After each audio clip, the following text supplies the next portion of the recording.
tenan yang mendukung Zionis. Tidak membeli produk-produk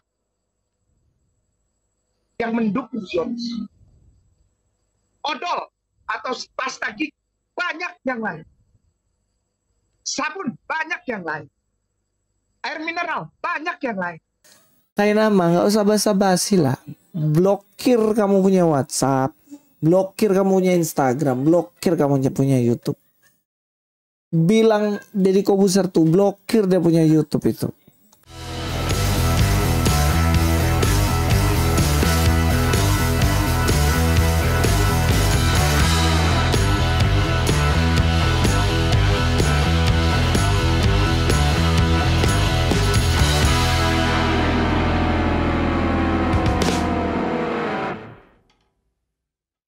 Serangan Israel ke Palestina sejak Oktober 2023 membuat masyarakat Indonesia berbondong-bondong melakukan aksi bela Palestina. Beberapa aksi bela Palestina yang dilakukan berupa demonstrasi di Monumen Nasional, Monas, serta menyerukan gerakan bokot produk yang terafiliasi dengan Israel. Aksi ini dilakukan untuk menunjukkan dukungan bagi Palestina. Tindakan bokot yang dilakukan masyarakat Indonesia terhadap produk Israel turut mendapatkan sorotan dari sejumlah media asing. Ditambah lagi kali ini kita akan bahas soal beberapa teman-teman yang sok bokot ya. Hai sok bokot Cujadi di sini ada kain. Nama yang mana dia mengajak menghimbau umatnya supaya umat-umatnya itu membokot produk-produk dari Israel atau produk-produk Amerika. Nah kita langsung aja nonton videonya dan kita akan komentari. Tidak belanja di tenan-tenan yang mendukung Zionis. Tidak membeli produk-produk yang mendukung Zionis. Odol atau pasta gigi, banyak yang lain. Sabun, banyak yang lain. Air mineral, banyak yang lain. Kenapa yang gitu-gitu? Kenapa coba nggak WhatsApp gitu? WhatsApp maksudnya. Mau nggak boykot WhatsApp? Kan WhatsApp itu dimiliki sama Mark Zuckerberg. Dia itu adalah seorang Yahudi dan berkali-kali dia mengatakan keberpihakannya kepada Israel. Dia pernah mengatakan juga bahwa Hamas itu adalah setan, benar-benar setan. Kan dia bilangnya seperti itu. Lalu kan produknya kan fatwanya itu adalah boykot produk-produk Israel dan atau yang berafiliasi dengan Israel dan atau yang diduga mendukung Israel. Ini kan jelas mendukung. Kenapa gak ada yang mau boykot WhatsApp? Dan yang luar biasanya adalah MUI mengeluarkan fatwa pemboikotan terhadap produk-produk Israel di Instagram. Coba menurut Barai bagaimana?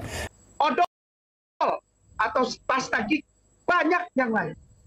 Ya, di situ kayak nama mengatakan bagaimana suruh memboikot semuanya, cuy. Diboikot.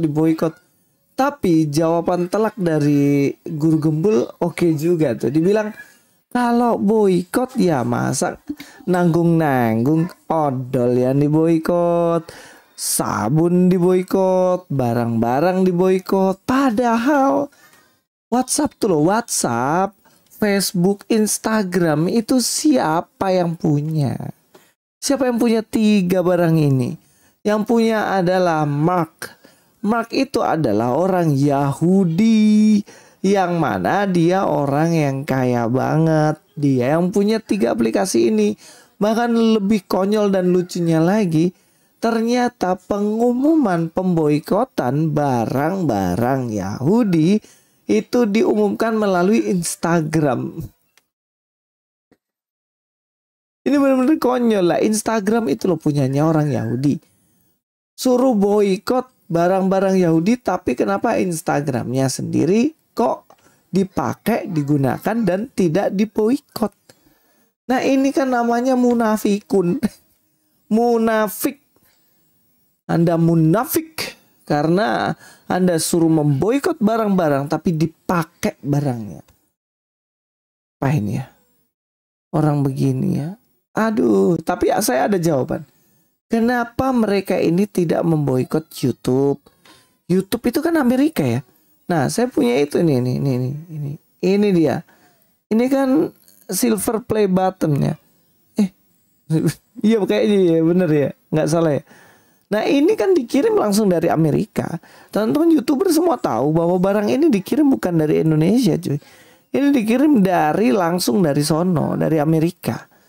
Nah, Amerika itu mendukung Israel, kenapa Anda tidak boikot YouTube? Kenapa? Jawabannya sederhana. Satu hal yang bisa kita tahu. Ada duitnya. Duitnya banyak cuy. Deddy Kobuser aja nggak berani boikot. Guru Gembul aja nggak berani boikot. Siapa lagi? Siapa lagi? Ustadz Abdul Somad nggak berani boikot. Siapa lagi? Siapa lagi? Semua ustadz nggak berani boikot. Termasuk itu semuanya. Donditan lah, Kainama lah. Kainama berani boikot, tapi aneh kan? Padahal itu sumber uangnya mereka. Saya berani taruhan. Ini Deddy berani nggak ini boikot nih? Produk-produk ini. Gak akan berani. Mau dapat duit dari mana cuy? Orang penghasilan terbanyaknya dia sekarang YouTube. Mau dapat duit dari mana? Gak ada.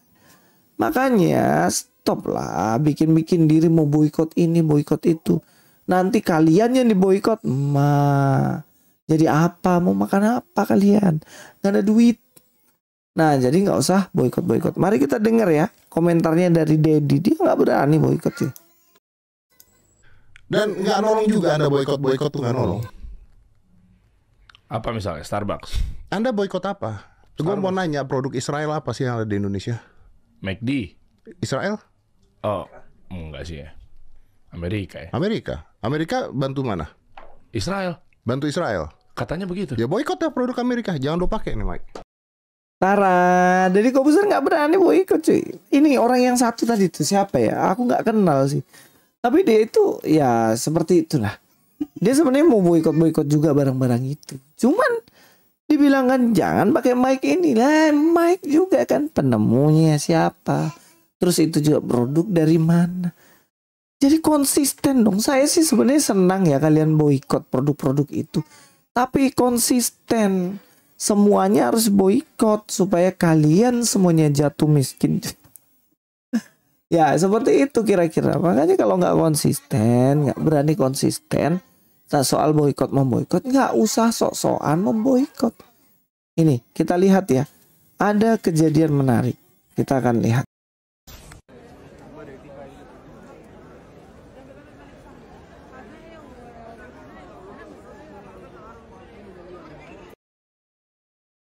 Ya ini kejadian menarik yang mana ada KFC. Kalau kita lihat sini ada KFC di Arab. Nih orang-orang Islam semua ngantri KFC. Ngantri KFC loh mereka. Nah terus kalau diboikot makanan apa kalian? Ya toh begitu sih sebenarnya. Jadi ya menurut saya sih kalau nggak bisa konsisten nggak usah asal mangap nih. Daripada keluarkan statement malu sendiri. Suatu hari teman saya dia mengatakan bahwa dia tidak suka yang namanya Pizza Hut. Dia nggak suka. Pokoknya saya tidak suka Pizza Hut makanan apa kata. Ternyata begini setelah bertemu, setelah waktu itu kami selesai pelayanan, ada jemaat minta kita ketemu untuk mereka mau traktir makan pizza. Karena teman saya udah terlanjur bilang tidak suka pizza, alhasil waktu itu kami makan pizza itu. Tapi teman saya mau gengsi lah mau makan pizza itu. Karena udah terlanjur katanya tidak suka pizza. Padahal dia pengen pizza. Cuman basa-basinya aja bilang gak suka pizza. Kayak nama gak usah basa-basi lah. Blokir kamu punya WhatsApp. Blokir kamu punya Instagram. Blokir kamu punya YouTube. Bilang Deddy Kobuser tuh blokir dia punya YouTube itu. Kalau ikut kamu, tapi kan ya dia nggak berani. Pasti dia nggak berani. Ya di situ Kainama, Deddy Kobuser dan komplotan munafik ini mengatakan bagaimana suruh membokut. Semuanya saudara, dibokut tapi jawaban telak dari guru Gembul okey juga. Tuh, dia bilang kalau bokut yang masa, nanggung-nanggung odol yang dibokut sabun dibokut barang-barang. Dibokut, padahal WhatsApp tuluh, gak dibokut, padahal WhatsApp, Facebook, Instagram itu siapa yang punya? Siapa yang punya? 3 barang ini yang punya adalah Mark itu adalah orang Yahudi yang mana dia orang yang kaya. Bangkit dia yang punya 3 aplikasi ini. Bahkan lebih konyol dan lucunya lagi, ternyata pengumuman pembokotan barang-barang Yahudi itu diumumkan melalui aplikasi Instagram, Facebook, Ini benar-benar konyol lah saudara gereja YouTube.